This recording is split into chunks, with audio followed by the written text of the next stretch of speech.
An ex-Detroit officer charged in a fatal punch of a 71-year-old.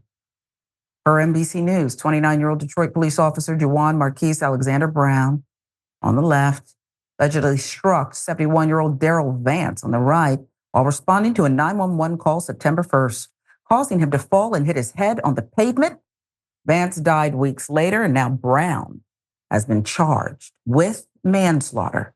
Faces 15 years in prison if convicted. Prosecutors said in a news release, the incident occurred September 1 in front of a bowling alley in the 4100 block of Woodward Avenue in Detroit after officers were dispatched on a call about Vance's disorderly behavior, alleged. Brown allegedly got into a verbal confrontation with Vance and punched him in the face, causing Vance to fall and hit his head on the pavement, officials said. Vance was transported to a hospital where he remained until he was pronounced dead on September 21st, about 3 weeks later.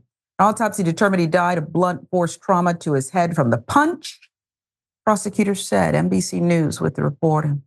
Wayne County Prosecutor Kim Worthy said, evidence in the case shows that the officer allegedly was the aggressor, adding his actions went criminally beyond what was necessary in this situation. This behavior cannot be tolerated from our law enforcement. Detroit Police Department told NBC News that Brown was terminated as a result of his actions on September 1. However, Mr. Brown is exercising his contractual right to appeal the termination decision. During the pendency of an appeal, if sought, Mr. Brown will remain off DPD payroll, will not possess any law enforcement authority, the department said. Okay, Rayyvana. So obviously they felt there was evidence in this case to fire the officer. He's terminated and bring him up on serious charges. It's a form of murder. It's up on this manslaughter charge. What do you see here, both from the prosecutor who made the ultimate decision here, the police force, just what are you seeing? Does this represent real change or is this just isolated?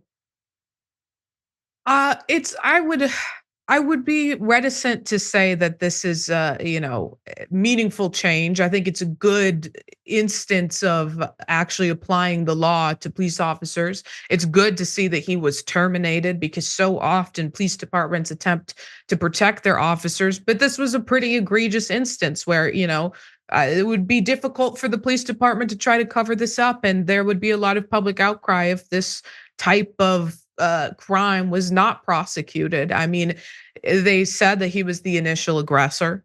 And we talk about when it comes to law enforcement, less lethal versus lethal force, but really any force can become lethal. Now, we don't necessarily think of being punched as something that's going to cause somebody to die, but it happens, and it happens all the time. A simple push and a fall to the ground and hitting the back of your head on the ground can kill a person. And if you intended to commit that crime against them, there's a doctrine in law called the eggshell skull theory. It doesn't matter if you didn't expect your actions to have that intended consequence. It doesn't matter the fragility of the person you committed a crime against.